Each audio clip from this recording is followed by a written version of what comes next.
పిలుపుల పద ఈ సమయం గమనం మలిచే మలుపుల పద ఏ ధర్మం కోరే సత్యాగ్రహమై పదులుగా పద సంక్షేమం కూర్చే సేవా గుణమై అదనుగా పద ఏ పిడుగుకు బెదరని సాహస యోధుడివై పద తెరమరుగులో నిలవని వేకువ సూర్యుడివై పద ఏ చెక్కు కొంకు లేని జన సైనికుడై పద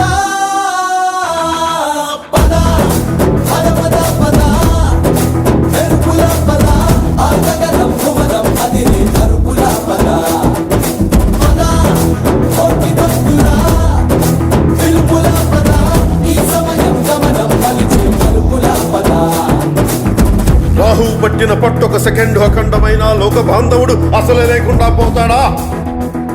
మూర్ఖుడు గడియారంలో ముళ్ళు కదలనీకుంటే ధనాగమనం అంతటితో తలకిందైపోతుందా? కుటిలాత్మల కూటమికి ఒక త్రుటి కాలం జయమొస్తే విశ్వ సృష్టి పరిణామం విచ్ఛిన్నమవుతుందా? ధనుజు లోకమేకంగా దారి కట్టంగా నిలుచుంటే నరజాతి ప్రస్థానం పరిసమాప్తమవుతుందా?